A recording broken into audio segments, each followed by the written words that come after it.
ආයුබෝවන් ගම්පහ මහනගර සභා පුස්තකාලයේ පොතකින් චිත්‍ර වැඩසටහන යටතේ අපි මේ වෙනකොට කරපු වැඩසටහන් සෑම එකකින් පායේ කිසියම් ආකාරයකට අපි සාකච්ඡා කරන සාහිත්‍ය කෘති යම් විදිහකට යම් පාඨකයන් අතර යම් ආකාරයකට ජනප්‍රිය වෙන තත්ත්වයක් තුළ අපි කල්පනා කරලා බලනවා මේ සතියේ තුලත් යම් සුවිශේෂී කෘතියක් ඔබ සම්බන්ධව ඔබ සමග සාකච්ඡා කරන කෘතියක් සම්බන්ධව විශේෂයෙන් ගත්තාම මේ වගේ කෘතියක් අද දවසේ සාකච්ඡාවට පාදක කරගන්න හේතු කාරණාවක් වුණේ යම් කිසි විදියකට නිර්මාණකරුවන් තමන්ගේ නිර්මාණ සඳහා පාදක කරගන්න අත්දැකීම් තුලදී කිසියම් විදියකට මේ අද වර්තමානයේ වෙනකොට ඒ කියන්නේ යම් ආකාරයකට ආදරය පිළිබඳව වන සාකච්ඡාව ඉතා කෙරිච්ච ආකාරයක් යම් කිසි කාලයක තුලදී කෙරිච්ච ආකාරයක් පිළිබඳව යම් ආකාරයකට සාක්ෂි සටහනක් හැටියට කෘතියක් තෝරගන්න ඕන කියලා කල්පනා කරලා බලනකොට තමයි මෙන්න මේ කියන අද සාකච්ඡා කරන කෘතිය විශේෂයෙන් ගත්තාම විශේෂයෙන් ලතින් ඇමරිකානු සාහිත්‍යයට අයිති වන ඒ සම්බන්ධයෙන්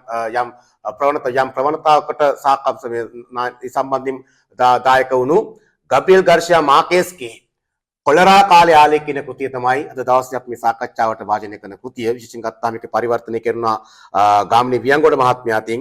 ඒ වගේම මේකේ ප්‍රකාශකයට කටයුතු කරේ රාව්‍ය ප්‍රකාශකයන්. ඉතින් කොහොම නමුත් මේ කෘතිය යම් ආකාරයකට කෘතියක් විදිහට අපේ පුස්තකයට ලබා ගන්නා විට අපි කල්පනා කරලා බැලුවා මේ කෘතිය සම්බන්ධයෙන් වන සාකච්ඡාවක් යම් කාලයකදී මට මතකයි එක්තරා කාලයක යම් වැඩසටහන් වලදී මේ සම්බන්ධයෙන් සුවිශේෂී වශයෙන් යම් විචාරක අදහස් පළ වුණා මේ මාකේස්ගේ මේ කොලරා කාලේ ආලේ කියන කෘතිය පිළිබඳව. ඉතින් මේ ආකාරයට මේ කෘතිය සුවිශේෂී වන්නට සහ මේ මාකේස්ගේ සාහිත්‍ය සම්ප්‍රදාය පිළිබඳව සාකච්ඡා කරනකොටත් යම් විදිහකට සලකා බලනකොට යම් ආකාරයකට කොලොම්බියානු රාජ්‍යය ගත්තාම දැන් ඒ කියන ලටින් ඇමරිකානු කලාපයේම යම් ආකාරයකට අපි දන්න 1959 කියුබන් විප්ලවයත් සමගම කිසියම් විදිහකට යම් ඇතිවන ප්‍රවණතාවක් ලෙස ඒ කියන්නේ සාමාන්‍ය ලතින් ඇමරිකානු කලාපයේම මාධ්‍ය ව්‍යාපාරයක් ඇති කරනවා කැස්ට්‍රෝගේ ජයග්‍රහණයත් සමගම ඒ සභාපතිත්වයේ මේ වෙන්නේ ගාර්සියා මාකේස්ට ඒ කියන තත්ත්වයක් තුළ වගේම යම් විදිහකට මාකේස්ගේ සාහිත්‍යයේ වෙනත් කෘතියන්ට සාපේක්ෂව මේ කොලරා කාලේ ආලේ කියන කෘතිය කියවා ගන්නකොට මට යම් විදිහකට මේ කෘතිය පිළිබඳව විචාරක අදහස් වලට වැඩිය මට බලපෑවේ යම් විදිහකට වෙනත් වූ අදහසක් මේ කෘතිය සම්බන්ධයෙන් මට කියන්න බලාපොරොත්තු වෙන නිසා බලාපොරොත්තුවක් ඇති වුණා. ඒ තමයි අපිට සාමාන්‍ය දන්න දෙයක් තමයි දැන් මට මේ කෘතිය සම්බන්ධ සාකච්ඡා කරලා බලනකොට මට තවත් විශේෂ සිනමා පටයක් මතක් වුණා. ඒ කියන්නේ මට මතකයි ලංකාවේ හිටපු ශ්‍රේෂ්ඨතම කලාකරුවෙක් වගේම තිර පිටපත් රචකයෙක් වඩපත් වෙච්ච ටෝනි රණසිංහ මහත්මයාගේ සුවිශේෂී පිටපත් දෙකක් රචනා වුණා නිර්මාණ දෙකක් විදිහට මට මතක හැටියට එකක් තමයි කෙලිමඩල සහ අනිත් එක තමයි පවුරුවලු කියන නිර්මාණය. ඒතර මේ පවුරුවලු කියන නිර්මාණය සම්බන්ධයෙන් සාකච්ඡා කරලා බලනකොට මේ පවුරුවලු නිර්මාණයත් කිසියම් විදිහකට මෙන්න මේ කියන වික්ටර් සහ වයලට් කියන චරිත දෙක ඒකෙදිත් කිසියම් ආකාරයකට වසර අවුරුදු වශයෙන් ගතොත් අවුරුදු 25ක වගේ කාලයක් ගත වෙලා තමාගේ යම් ආකාරයකට යෞවනත්වයේ ලබා ගන්න බැරිච්ච ප්‍රේමය ඔහු හොයාගෙන යනවා වගේම නිර්මාණයක් මට මුණ ගැහුණා මේ විදිහට පවුරුවලු කියලා. වගේම තවත් විදිහට සාකච්ඡා කරලා බලනකොට මට මතකයි තව සුවිශේෂී කෘතියක්. ඒ කියන්නේ කිසියම් විදිහකට වසංගත සමග මතුවෙච්ච සාහිත්‍යයක් විදිහට සාකච්ඡා කරලා බලනකොට මට මතකයි 1947 දී පළ වෙච්ච ඇල්බර්ට් කැමුගේ නිර්මාණයක් බාටපත් මහාමාරී කියන නිර්මාණය.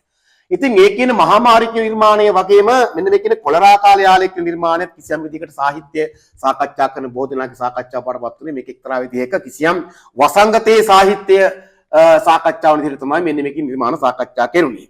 කොහොම නමුත් මේ මාකේස්ගේ මේ කොලරා කාලේ ආලේ කියන නිර්මාණය විශේෂයෙන් ගත්තාම මේ කෘතිය සම්බන්ධයෙන් වන ප්‍රධාන චරිතය ඒ කියන්නේ අරිසගේ කතා සාකච්ඡාවර ගත්තාම වගේම ෆර්මිනා දාසගේ සාකච්ඡාවර ගත්තාම මෙන්න මේ කියන චරිත දෙකේ මේ තියෙන తত্ত্বය කිසියම් විදිහකට සාහිත්‍ය සාකච්ඡා කරන්න යම් විදිහකට අරගන්නට පෙර මෙන්න මෙහෙම ප්‍රවේශයක් මේ පොත සම්බන්ධයෙන් අරගත්තොත් එහෙම ඒ කියන්නේ සාමාන්‍ය සමාජ සම්මතයක් තියෙනවා සාමාන්‍ය පිරිමි අඩන්නේ නැහැ කියලා.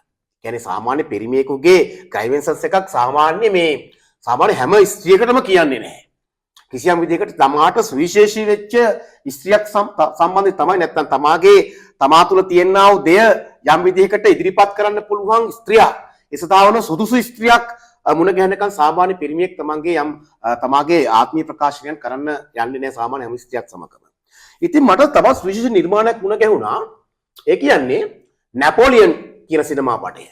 නැපෝලියන් කියන සිනමාපටයේදී මෙන්න මේ කියන தත්ත්වය මට සුවිශේෂ වශයෙන් මුණ ගැහුණ කාරණයක් තමයි. ඒ කියන්නේ නැපෝලියන් කිසියම් විදිහකට යම් වංශාධිපති කාන්තාවක් තමාගේ විවාහයට තෝරගත්තාම ඒ කියන්නේ පැවතිච්ච තත්ත්වය තුල ප්‍රංශේ ඒ කියන්නේ වංශාධිපතීන් පිළිබඳව දැඩි වෛරයක් සමාජගත වෙලා යම් මධ්‍යම ප්‍රාන්තික නායකයෙක් විදිහට තමයි නැපෝලියන් පොනපාට් බලයට එන්නේ. එතකොට නමුත් මෙයා මේ කිසියම් විදිහක මේ යම් තවත් හිටපු වංශාධිපති පවුලකට අයත් වෙච්ච වංශවත් පවුලක ජොසපින් නැමැති කාන්තාවක් සමග විවාහයකට යනවා වගේම කෙසේ නමුත් දරුවන් නොමැතිකම නිසා ඒ විවාහය අවසානයේ කෙලවර වෙලා යම් තවත් විවාහයක් නැපෝලියන් සිද්ධ කර ගන්නවා. නමුත් යම් කාලයකම නැපෝලියන් අධිරාජ්‍යයක් නැපෝලියන් අධිරාජ්‍ය වගේ කෙනෙක් කරගත්තාම මේ අධිරාජ්‍යයේ වන ඒ කියන්නේ තමා තුළ වන තමාගේ මානසික විඳවීම කියව ගන්න යම් විදිහකට ඔහු තෝරගන්න ස්ත්‍රියක්. ඒ කියන්නේ මට මතකයි මේ චිත්‍රපටිය අවසන් වෙනකොට මම හිතන්නේ මේක තමාගේ තියෙන දුක් ගැනවිල්ල කියලා අවසානයේ ජොසපින් මැරෙනවා. මියගිය ජොසපින් වෙනුනොත් නැවත වතාවක් තවදුරටත් ලියන්න පටන් ගන්නවා නැපෝලියන්. ඒ කියන්නේ තමා සිරගත වෙලා ඉන්නේ නැතිත් මේ ජොසපින්ට ලියන එක නතර කරන්නේ. ඒතකොට මෙන්න මේ වගේ අරගත්තාම මෙන්න මේ විදිහට යම් විදිහකට සමහර ස්ත්‍රියකට තමාගේ පුද්ගලයේ ජීවිතයේදී මේ වගේ ස්ථානයක් හිමිවීම කියන කාරණාව. ඒ කියන්නේ පිරිමියෙකුට මේ විදිහට ස්ත්‍රියක් පිළිබඳව තනි චරිතයක් පිළිබඳව මෙන්න මේ විදිහට වැටහෙන කාරණාව කිසියම් විදිහකට මනෝවිද්‍යාත්මක සලකා බැලුවොත් එහෙම සාමාන්‍ය දන්න දෙයක් තමයි ඕන මිනිස් කලලයක් යම් ආකාරයකට ජල ගෝලයක ඉඳලා වායු ගෝලයකට මුදාහරලා යම් විදිහකට යම් හුස්ම ගැනීමේ ක්‍රියාවලියකට ගමන් කරලා එතෙන් පටන්ම මෙන්න මේ ස්ත්‍රියක් පුද්ගලික ජීවිතයට සම්බන්ධ වෙනවා. අපි දන්නවා සාමාන්‍ය ගත්තොත් එහෙම දැන් මවකගේ ශරීර සම්බන්ධයක් වගේම මානසික වශයෙන්ුත් මව කියන කෙනා දරුවෙක් එක්ක සම්බන්ධයකට යනවා. මේ සම්බන්ධය කායික සහ මානසික කියන දෙයන්සටම බලපාන නිසා යම් විදිහකට ස්ත්‍රියකට යම් සුවිශේෂී හැකියාවක් තියෙනවා. ඒ කියන්නේ මෝරා වැඩෙන කලලයක් යම් විදිහකට මෙම ජල ගෝලයකින් වායු ගෝලයකට මුදා හැරියට පස්සේ ඒ කියන හුස්ම ගන්නා ශරීරය හැම මොහොතෙම තමාට ඒ කියන්නේ තමාගේ දුක් ගැනලක් ඉදිරිපත් කරනවා.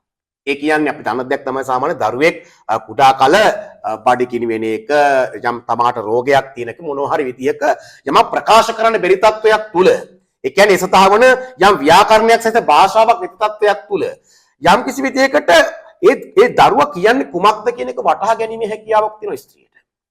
ඒතර ස්ත්‍රිය යම් කිසි විදියකට මෙන්න මේ විදියට අර ඒ සුවිශේෂී ගුණය නිසාම ඒ කියන්නේ පසු කාලයක මිනිස් කල්ලය මේ විදිහට යම් වර්ධනය වෙලා මුදා හැරියට පස්සේ ඒක සමාජගත වෙනකොට කිසියම් විදිහකට පියාගේ නීති පැමිණීමත් සමග පියාගේ නීතියත් සමග සම්බන්ධ වෙනකොට යම් විදිහකට මානසික ලෝකය වෙනත් ආකාරයකට ගමන් කරනවා මිනිස් ශරීරය තුළ. එතකොට මේ මානසික ලෝකයේ තුළ වන පියාගේ භූමිකාව ඒ පුද්ගලික ජීවිතය තුළට සටහන් වෙනකොට අපි දන්න දෙයක් තමයි සාමාන්‍ය මවකගේ ශරීරයෙන් ලැබපු ඒ ප්‍රමෝදය කිසියම් විදිහකට කප්පාදුකට ලක් වෙනවා වගේම එතෙන් පසුව ඒ මිනිස් ශරීරයේ ගමන් කරන්න කිසියම් විදිහකට මානසික ලෝකයක් විදිහට පියාගේ නීතිය ක්‍රියාත්මක කරන ලෝකෙට තමයි ඊට පසුව ගමන් කරන්නේ. එතකොට දැන් මෙන්න මෙතනක් තියෙන කාරණාව ගත්තාම මේ නිර්මාණය පිළිබඳව සාකච්ඡා කරනකොට යම් කිසි විදිහකට සුවිශේෂී වශයෙන් ආදරය කියන කාරණාව යම් සුවිශේෂිකයන් වලදී ඒ කියන්නේ යුද වාතාවරණයන් තත්ත්වයන් ඉතින් පස්සේ වසංගත තත්ත්වයන් මෙන්න මේ කියන වගේම ආදරය තුලම වන කිසියම් ආකාරයේ බොරුවලවල් වල වැටෙන තත්ත්වයක් තුල යම් ආකාරයකට ආදරය කියන එක සම්බන්ධයෙන් සලකා බලනකොට ඒ කියන්නේ මාතෘකාව සම්බන්ධව සලකා බලනකොට මේ කෘතිය යම් සුවිශේෂී බවක් තියෙනවා. ඒ කියන්නේ මේ කෘතිය අවසානයේ කියනවා ආලය අසීමිත විය හැකිද? බොහෝ විට නැත. ඒ වසංගත වලට ගොදුරු විය හැක. යුද්ධ වලට බිලි විය හැක. එසේ නැත්නම් ආලය තුලම වන බොරුවලවල් වල වැටි වල්මත් විය හැක. එතකොට කොලරා කාලේ ආලේ වගේ නිර්මාණයක්. ඒ කියන්නේ මාකේස්ගේ මේ කෘතිය තුල කියන්නේ මේ අරීසා සහ ෆර්මිනා දාසගේ අතර වන සම්බන්ධයට කුමක් සිදු වෙනවද කියන කාරණා සලකා බැලුවොත් එහෙම කතාකාර සාරාංශය කෙටියෙන් බැලුවොත් එහෙම යම් ආකාරයකට විදුලි සංදේශ නිලධාරියෙක් විදිහට කටයුතු කරන අරීසා යම් මොහොතක විදුලි පණිවිඩයක් අරගෙන යනවා යම් මුලවත් වංශවත් පවුලක් වෙතට. අරන් යනකොට මෙතන යම් ස්ත්‍රියක් දකිනවා මේ අරිසා විසින්. අරිසාගේ මේ ස්ත්‍රිය තමයි ෆර්මිනා දාසා. ෆර්මිනා දාසා සම්බන්ධයෙන් යම් ආකාරයකට තමගේ පුද්ගලික ජීවිතය තුළ යම් සිතුවිල්ලකට ගමන් කරලා විටින් විට මේ ෆර්මිනා දාසා සමග යම් විදිහක යම් සංවාදයක් ඇති කරගන්නවා මේ අරිසා විසින්. ඉතින් මේ සම්බන්ධය කිසියම් විදිහකට අපි දන්නවා යම් ආකාරයකට ඕනම ආධාර සම්බන්ධයකට තියෙන බාධා වගේම මේ කතා ප්‍රවෘත්තිය තුලත් යම් ආකාරයකට පිය පාර්ශවයෙන් ඒ කියන්නේ ෆර්මිනා දාසගේ පිය පාර්ශවයෙන් විශාල විරෝධයක් එනවා මේ අරිසගේ මේ සම්බන්ධයට. ඒකට හේතුව තමයි දැන් ෆර්මිනා දාසගේ තාත්තා කල්පනා කරන්නේ කිසියම් විදිහකට වංශවත් පවුලක් සමග සම්බන්ධ කරලා තමගේ දියණියට විවාහයක් සිදු කරන්න. ඉතින් මේ தත්ත්වයට කිසිසේත්ම ඒ කියන්නේ පවත්නා දරිද්‍රතාවයේ සම්පත් සමග ගැටෙනකොට ඒ කියන්නා වූ භද්‍රයව්වනේ චින්තනය කිසියම් විදිහකට ගමන් කරන දිශානතිය ආරම්භ බලනකොට ඒකෙදි වන විඩාව විවේදනාව අරිසට හිමි කර දෙමින් අවසානයේ ෆර්මිනා දාසගේ පියා තීන්දුවක් ගන්නවා ඒ කියන ප්‍රදේශයෙන් බැහැරට ගමන් කරලා කටයුතු කරන්න. කොහොම නමුත් විදුලි සංදේශ නිලධාරියෙකුට කටයුතු කරන නිසාම අරිසට හැකියාවක් හම් වෙනවා. කොහොම නමුත් යම් විදිහක කොහොම හරි අර ඒ කියන්නේ පණිවිඩ හුමාරු මාධ්‍යයෙන් හෝ ෆර්මිනා දාස සමග සම්බන්ධයකට යන්න. කොහොම නමුත් යම් කාලයකට පසුව නැවතත් ෆර්මිනා දාස පියත් සමග අරිසා ඉන්න ප්‍රදේශයටම පැමිණියට පසුව යම් අවස්ථාවකදී අරිසට ෆර්මිනා දාසව මුණ ගැහෙනවා. ඒ මුණ ගැහෙන මොහොතේදී ෆර්මිනා දාස කරන ප්‍රකාශය ඒ කියන්නේ යම් විදිහකට අපේ මේ සම්බන්ධය ගෙවුණු අතීතයේ තුල දේවල් කිසියම් ආකාරයකට ඵලදායී නොවන බවත් අපි යථාර්ථයට මුහුණ දෙවිය යුතු බවත් ඒ නිසා මේ සම්බන්ධය තවදුරටත් පවත්වාගෙන යාම අර්ථ විරහිත වන බවත් කියන ප්‍රකාශය නිසා යම් කිසි විදියකට ඒ නිසා වන ඒ කියන්නේ මේ වෙනකොට ෆර්මිනා දාසාව අරිසගේ ලෝකයේ තුල ඒ කියන්නේ වර්ධනය වී ඇති තත්වයක් තුල ඒ කියන ෆර්මිනා දාසාව තමගේ ජීවිතය තුල තමා ඒ තුල කල්පනා කරන්නට ගිහිල්ලා ඇතිලා තියෙන තත්ත්වය තුල අරිසට හැකියාව ලැබෙන්නේ නැහැ මෙන්න මේකේ ස්ත්‍රියකින් මිදෙන්න. ඒ කියන්නේ අර කලින් කතා කළා වගේ නැපෝලියන් අධිරාජ්‍යයට ජොසපින්ව අයින් කරගන්න බැරි වුණා වගේ ඒ වගේම වික්ටර්ට වයලට්ව අයින් කරගන්න බැරි වුණා වගේ මෙන්න මේ කියන කතා ප්‍රවෘත්තියේදීත් මම දකිනවා මේ ෆර්මිනා දාසව අයින් කරගන්න බෑ අරිසගේ ජීවිතේ.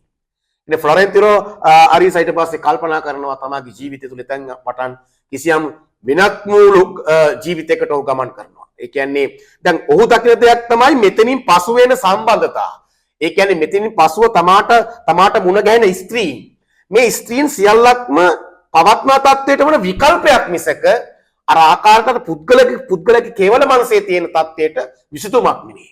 ඒ කියන්නේ తాවකාලිකව වන විකල්පයන්. විකල්ප සම්බන්ධ කරන නමක් තමයි ඊට පස්සේ අරිසක ජීවිත තුල ගොඩ නැගෙන්නේ. ඒ ඇත්ත එක්ක යම් ආකාරයක කායික සම්බන්ධකම් පැවතුවත් යම් ආකාරයක ස්ථිපු සම්බන්ධයක් විදිහට මේක ගමන් කළා වුණාට අර ෆර්මිනා දාසගේ ජීවිතය ඒ කියන්නේ ඇය ඔහුගේ ජීවිතේ කරු බලපෑම තරම් වූ ප්‍රබල වන බලපෑමක් ඒ චරිතයන්ට කරන්න හම්බෙන්නේ අරිසක ජීවිතේට. කොහොම නමුත් අවසානයේ කෙලවර ෆර්මිනා දාස නැවත විවාහයකට යනවා. ඒ කියන්නේ උර්බිනෝ කියලා වෛද්‍යවරයෙක් සමග.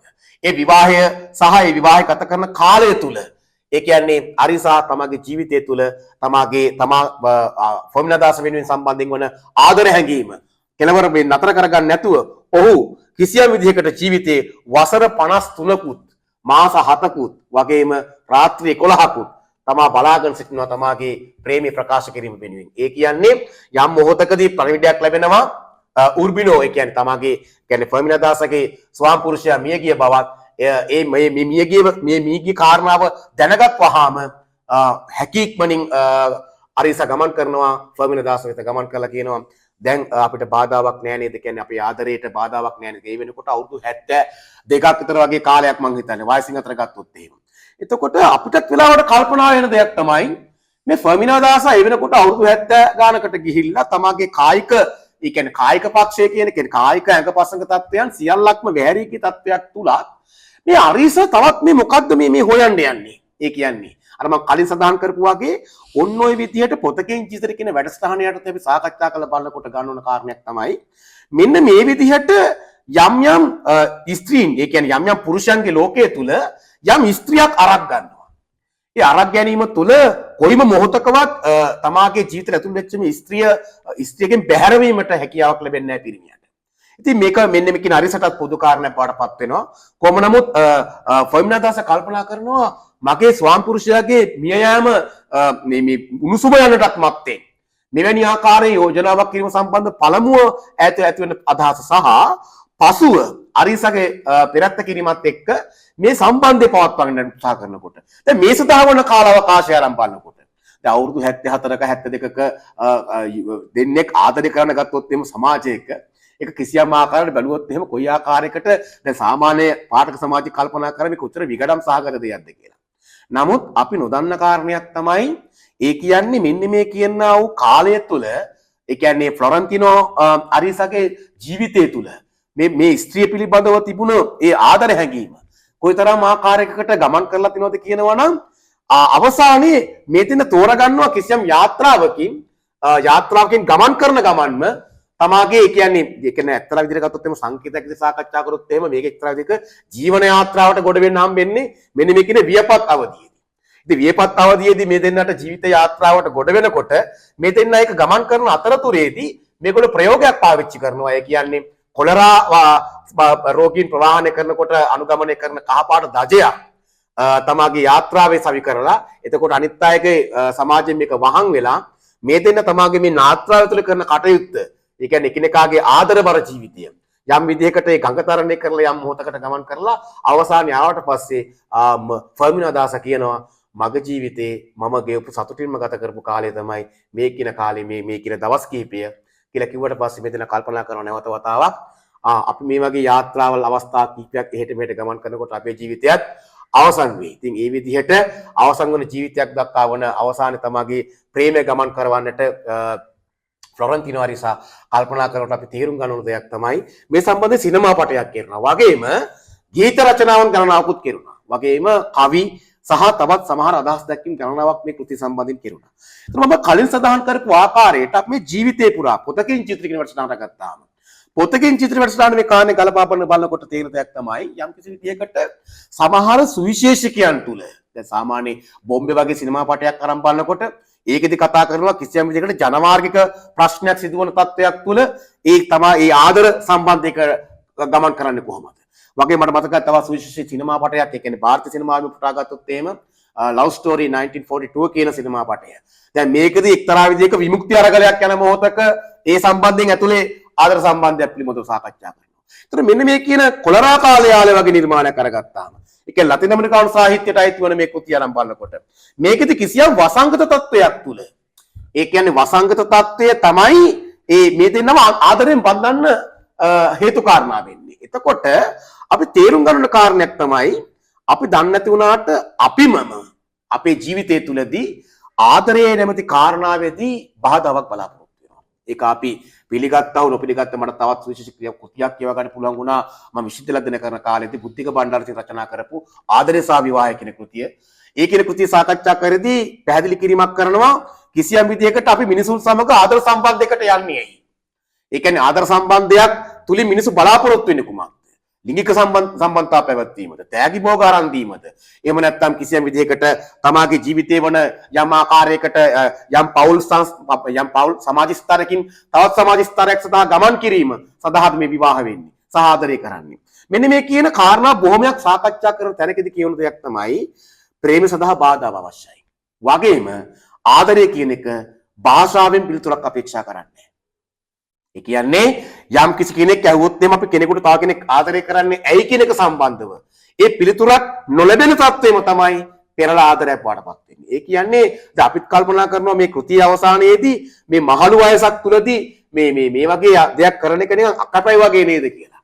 නමුත් සාමාන්‍ය ප්‍රේමය කියන එක කොයි කාලෙදී කොයි විදිහට කාට කළා වුණත් ප්‍රේමය සදාතනිකයි කියන කාරණාව මේ කෘතිය කිසියම් ආකාරයකට ඔප්පු කිරීමක් කරනවා.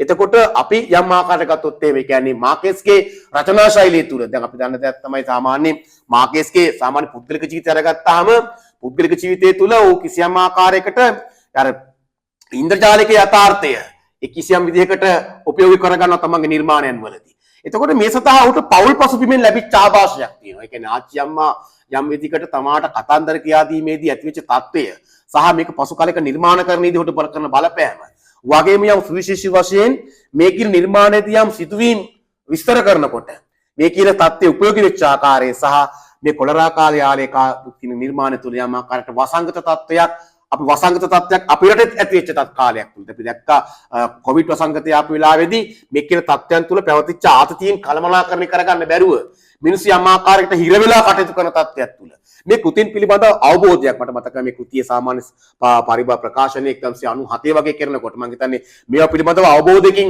පුද්ගලයා කටයුතු කළා නම් සාමාන්‍ය සිවිල් සමාජය. ඒ කියන්නේ පොතකින් චිත්‍ර වැඩසටහනක් ඒ කාලේදී ආරම්භ කරලා තිබුණා නම් එහෙම. යම් විදිහකට මේ කෘති කියවා ගැනීම තුලින් කිසියම් දුරකට පැවතිච්ච අසහනකාරී තත්ත්වයෙන් මිදෙන්න අවස්ථාවක් ලැබෙනවා කියන එක තමයි මගේ සාමාන්‍ය පුද්ගලික අදහස.